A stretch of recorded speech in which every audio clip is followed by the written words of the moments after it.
From the Center for Agricultural Profitability at the University of Nebraska-Lincoln, this is Nebraska Farmcast. I'm Ryan Evans. The quest in Congress to pass a new farm bill continued on May 23rd when the House Agriculture Committee finished their markup on the bill after a long session that saw major amendments proposed by the minority fail, leaving a bill generally resembling the one that was introduced. Dr. Brad Lubben, an agricultural policy specialist with the Center for Ag Profitability, wrote about how this signifies the starting line for the bill's ultimate passage in his latest policy report column for Nebraska Farmer magazine.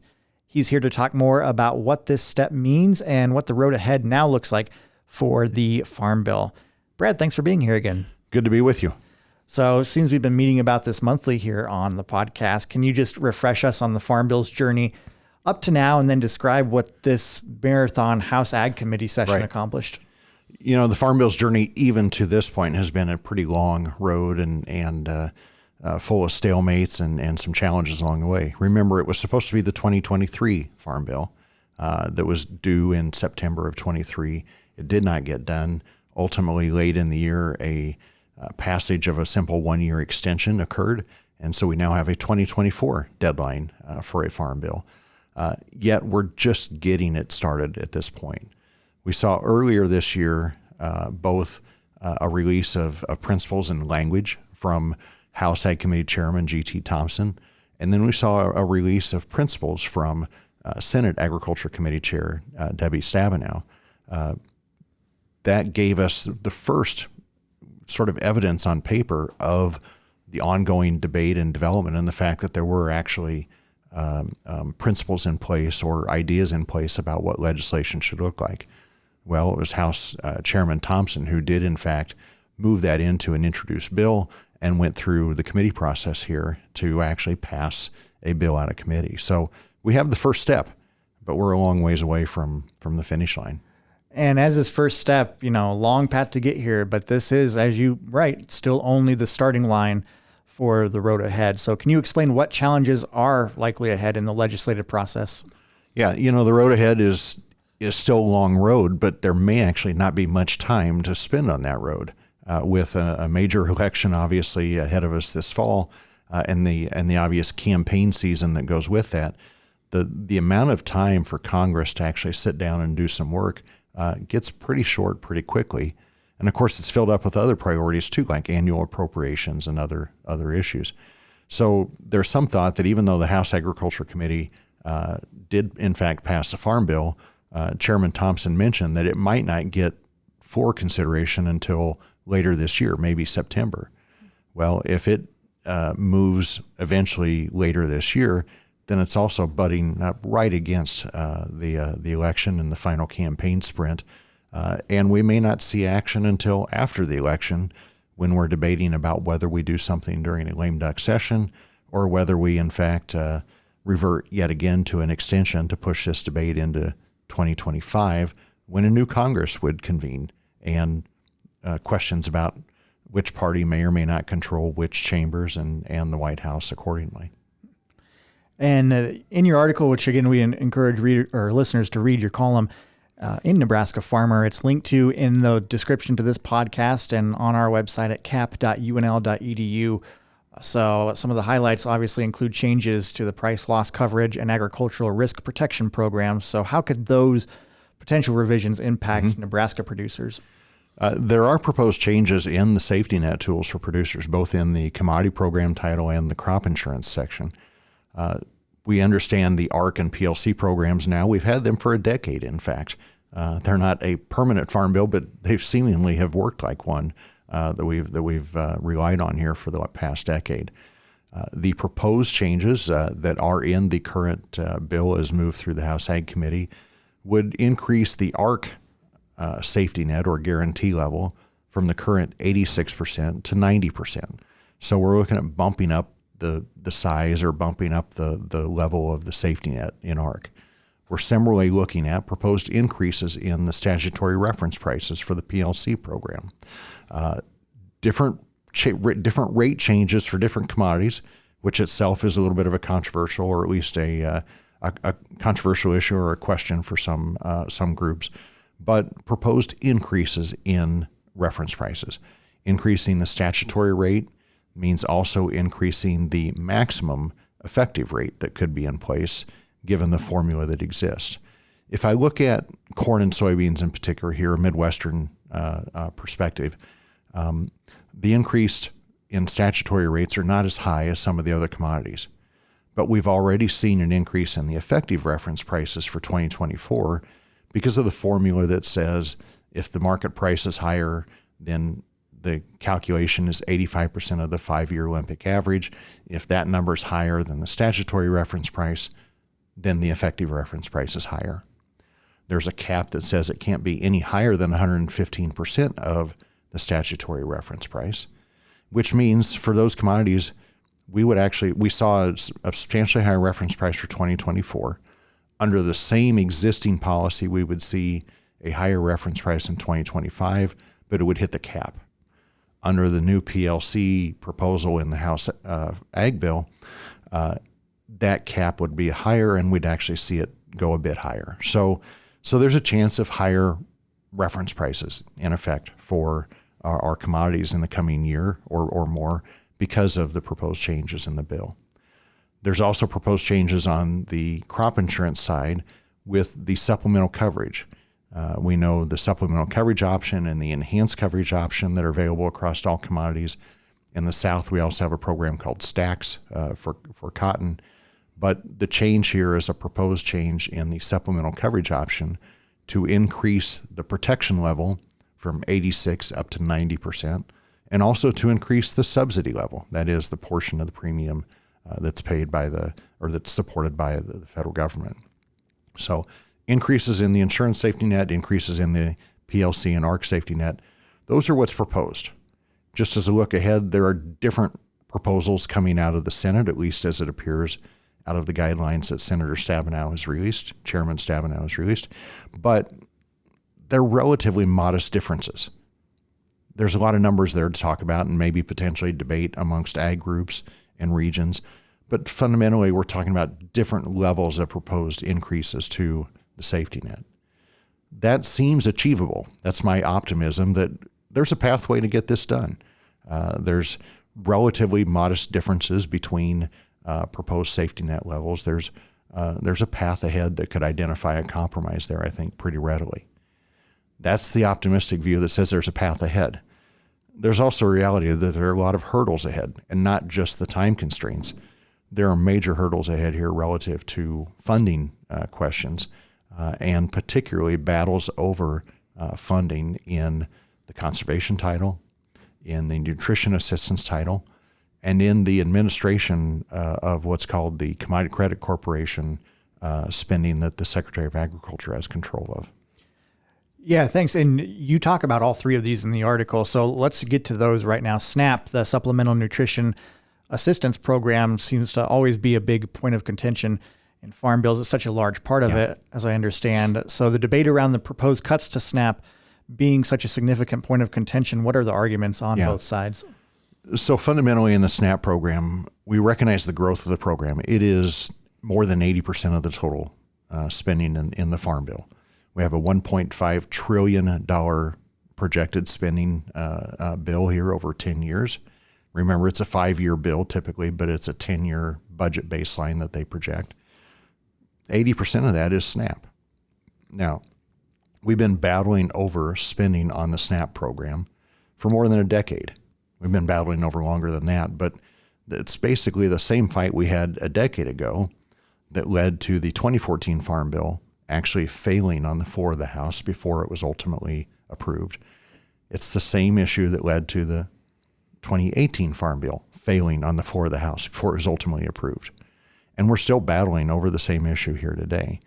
The big question at the moment seems to be the instructions that typically come in a Farm Bill to periodically review the SNAP program, Supplemental Nutrition Assistance Program, and what's called the Thrifty Food Plan, which is effectively a calculation of or a determination of what is typically in the mix of products that the typical household purchases for the purpose of establishing what the budget is and what the assistance need would be. That's updated regularly, or at least it's It's authorized and expected to be updated regularly.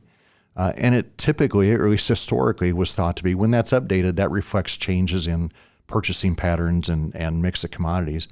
But it wasn't fundamentally thought of as a budgetary cost. It was a budget neutral, or at least perceived to be a budget neutral sort of revision to the basket. The instructions to update the Thrifty Food Plan that were included in the 2018 Farm Bill resulted in the administration proposing a revision to the Thrifty Food Plan, which by itself increased total spending in the SNAP program by more than $200 billion over 10 years. Certainly not budget neutral. Mm-hmm. That administrative revision that led to the budget increase is more than the rest of the Farm Bill put together. So by all accounts, it's a huge budget question. And there's a question of whether future policy should restrict that choice to be budget neutral or not. And if it's restricted, then there's perceptions that it would save money in the out years.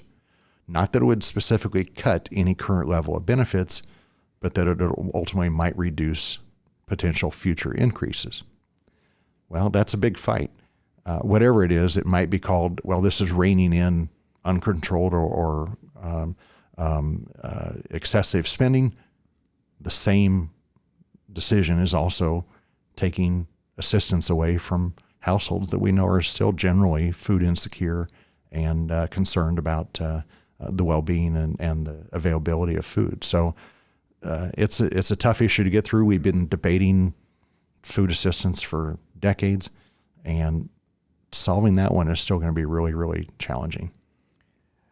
Absolutely. And the two others that you mentioned, we'll get to as well. The climate smart agricultural practices, major proposed changes to funding for climate smart ag practices. So some potential benefits and drawbacks of these changes that you might see being discussed, particularly for conservation efforts. Yeah. Conservation spending is popular for the CRP, for EQIP, for CSP, the working lands programs there, the easement programs, et cetera. Okay. So conservation programs means popular.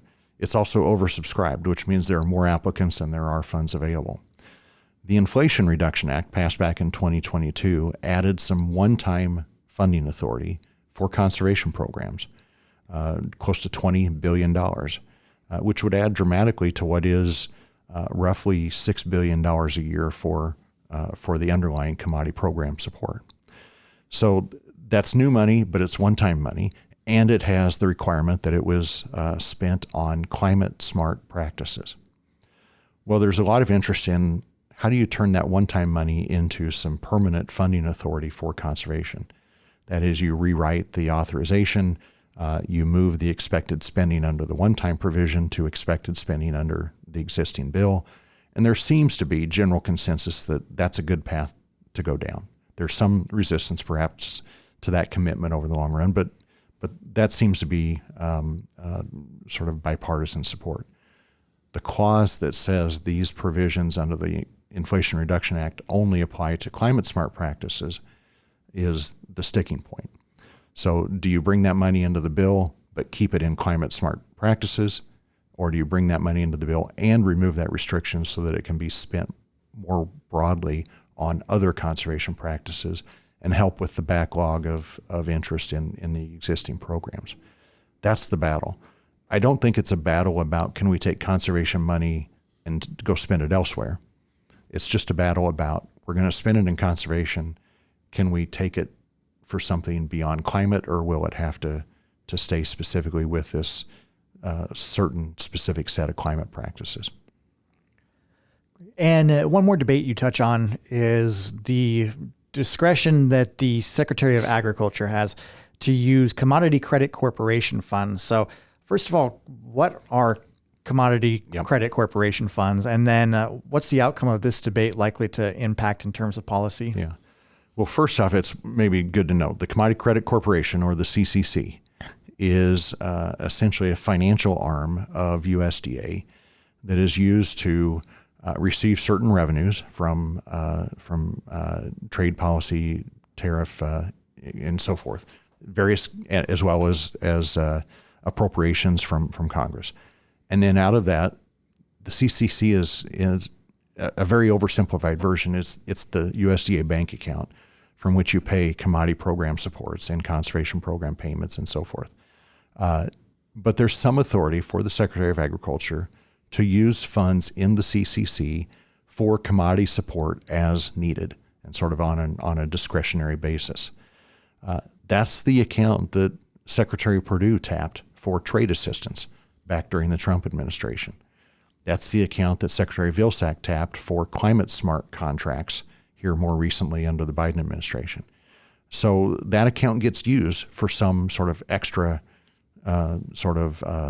executive branch program decisions from time to time. That's secretarial authority that doesn't reside in Congress. Congress has delegated that authority to the secretary to spend what can be billions of dollars. Well, there's some push to say if we rein in the secretary's authority, if we restrict that authority, that's money that's saved based on what the secretary would spend. That's money that we could save, and then Congress would have the ability to reallocate that budget savings into other priorities, like a safety program increase for commodities or crop insurance and so forth. So it's sort of a fight over budget authority. Do we trust the secretary with the discretion, or do we bring that authority back into Congress? It's not just a fight over authority. Frankly, my somewhat cynical view is neither party trusts a secretary of the other party with how to spend that money. So there's always sort of a little fight over should the secretary have that authority or not. There's also the challenge of how much could you save by restricting that authority? The Congressional Budget Office has estimated over the next 10 years that authority might cost in the neighborhood of $1 billion a year in terms of what the secretary might be expected to spend. So if you restrict it, you save $1 billion a year. That's $10 billion to help you fund something else. House Ag Chairman G.T. Thompson has noted that in recent years, that account has been tapped in excess of $5 billion a year. Well, $5 billion a year is $50 billion over 10 years. If you restrict that authority, do you have $10 billion that you've saved to spend elsewhere, or do you have $50 billion that you've saved to spend elsewhere? It's not just the question of should the secretary or not have that authority. It's the question of how much do you save if you restrict that authority, and how might you spend it elsewhere? That's a major component of how the bills propose to pay for their other reforms and increases. And so answering that question is really sort of key to paying for the overall bill. That is a tremendous amount of work to be done, especially if floor debate doesn't open until September. Get this passed on time. It's a tremendous amount of work to be done. The House bill did move out of committee, still with questions about how many dollars are really there to pay for the proposed changes. But then the Senate hasn't moved a bill yet. Senator Stabenow has not released any real language to go with her general guidelines. Ranking member Senator Bozeman just released some guidelines of his own. So there is sort of a set of Republican guidelines and a set of Democratic guidelines on the Senate side. No bill yet that is moving, and some question of whether they would move a bill or whether they would wait to see whether the House actually can move a bill before they respond. So a lot of work yet to do. Long road ahead. Could another extension be on the horizon then by the end of the year? For all the effort to try and write a bill, for all the ideas that there is a path ahead if only we can resolve a few basic issues. The most likely scenario by many prognosticators is we're heading for the lame duck after the election. And then we're faced with, can we agree to compromise after the election? Or would we be in a situation where one party or the other is looking ahead to January when there will be perhaps new control of Congress and a new opportunity to move forward a new vision? So prospects before the election seem very unlikely. Prospects after the election are, if we end up with sort of a mixed control of Congress and the White House, maybe the path is there to finish it off, get a compromise done, and get a new bill in place by the end of the year. If there's no incentive to compromise after the election, like there seems to be no incentive to compromise before the election, well, if there's no incentive to compromise in a lame duck session, we seem to be headed for an extension and a revisit of this entire process again next year. Well, at least that means we get to talk again about it, which I'm sure we will do soon. I suspect we will. That. Right. Good. Well, thank you very much, Brad. Brad Lubben is an Extension Associate Professor, Agricultural Policy Specialist here at the University of Nebraska-Lincoln with the Center for Ag Profitability. Again, you can read his latest monthly policy report column for Nebraska Farmer magazine, linked to on our website at cap.unl.edu. Thanks again, Brad. Thank you. Nebraska Farmcast is a production of the Center for Agricultural Profitability at the University of Nebraska-Lincoln.